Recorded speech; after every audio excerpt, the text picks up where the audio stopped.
So I got cut off on that last one. We'll make this a part 1 and part 2, I guess. But the thing that I was circling around to before I was so rudely interrupted by the camera memory was my idea of anthropology is like kind of Hunter S. Thompson-y, as most great things in life should be.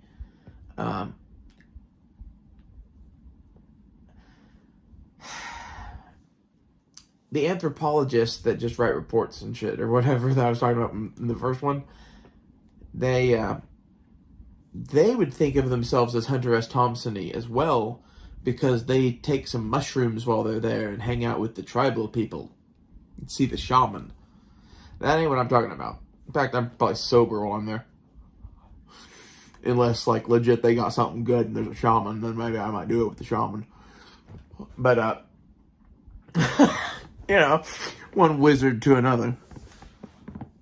But the difference with the Hunter S. Thompson shit is that you throw yourself into it.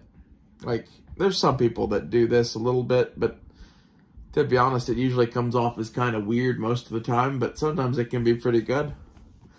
And these are the anthropologists I actually do like, is the ones that literally, like, go live with people and learn their language and whatever, and then, like, come back and try to write a book on everything. This is interesting. Like, this is the way. But, like, this is not what most anthropology is.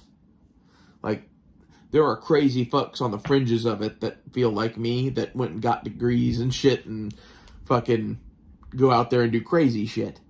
Like, more power to you. But I don't want to fuck with getting the funding and shit to do that, to be honest.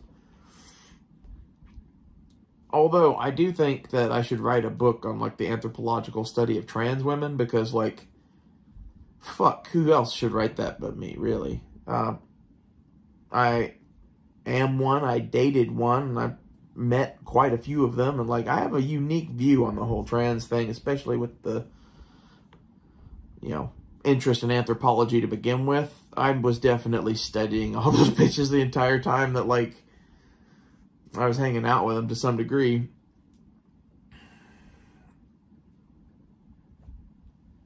But it's like you're studying them, like, it's just going and having fun. Like, don't worry about shit. Don't take notes. Never take notes. Like, if you have a bad memory, maybe get a little tiny notebook to write names in and shit. I don't know, like, try to remember shit. Like, field notes are a thing, and they are useful. But, like, in reality, for me, I'm not going to write a paper over this. I'm doing this for my own personal experience, and I might one day write a memoir over this or some shit. As such, I don't want to take fucking notes. The book will be better in the end if I don't. Trust me. I guess that's kind of what I've been doing for the last few years, is I'm trying to figure out what books I want to write, and I'm working on details of that, but I also fucking hate typing, so I'm going to figure that out. But there's dictation shit now. That's pretty good.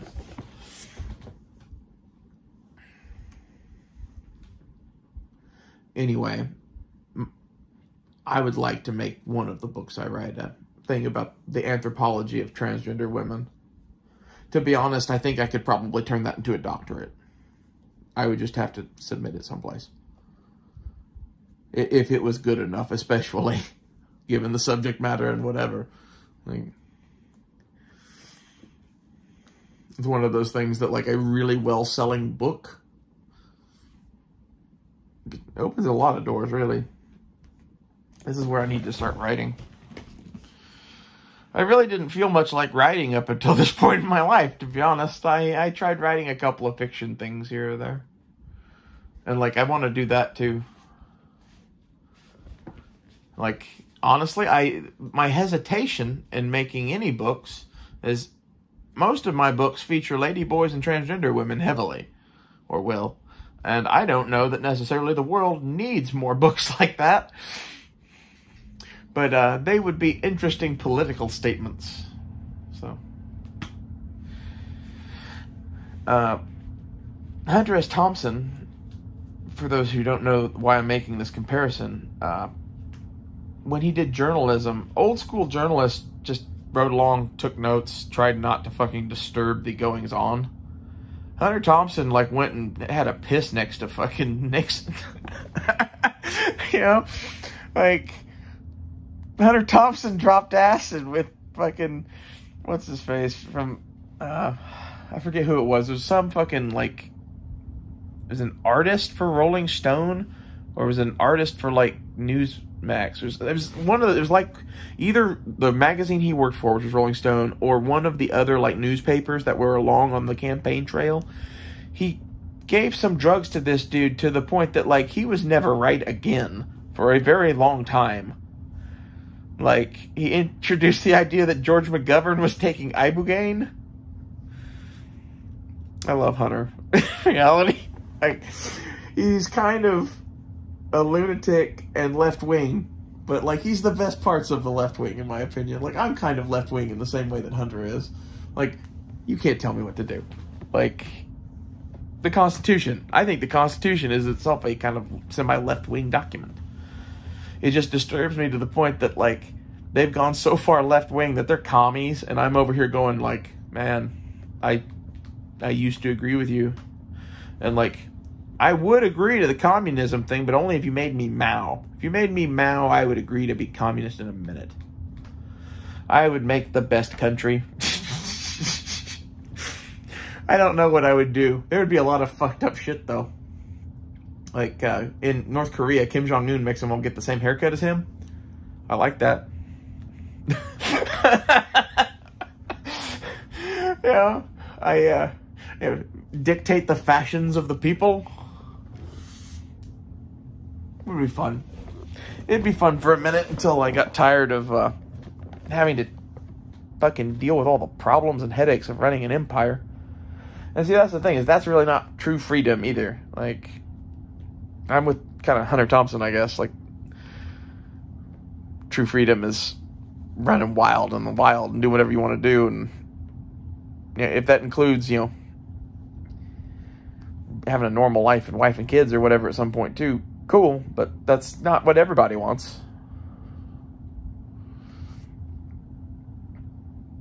And like, to some extent, there's a lot of shit going on in our society that is a result of I have to have this job to pay for my existence, and if I don't go to this job, I will go to jail, and that job barely pays for my existence. And that seems to be the case for the vast majority of Americans. I've always had this, like, savant skill where, like, I'm broke as shit. But, like, if I really want something, I can work up to it. I've done that repeatedly.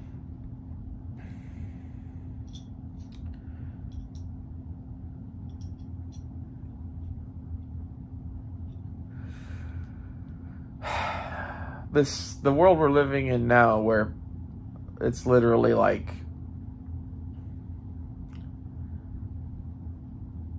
I don't know, it's like half the fucking money just went away. It's kind of rough.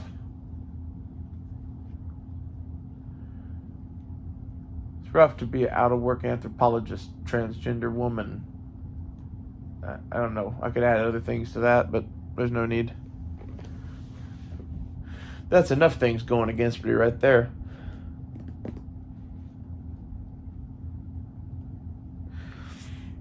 Interesting part is I've realized while doing anthropology that I was kind of a natural anthropologist because I'm kind of like a lurker. Like I just hang around and like listen to people. At least I used to be. I don't really do that much anymore. But especially like in high school, I knew an unusual amount of information about a lot of shit. I didn't know if it would ever come in handy, but I always listened. Open eyes, open ears, you know, make a man healthy, wealthy, and wise. Something like that.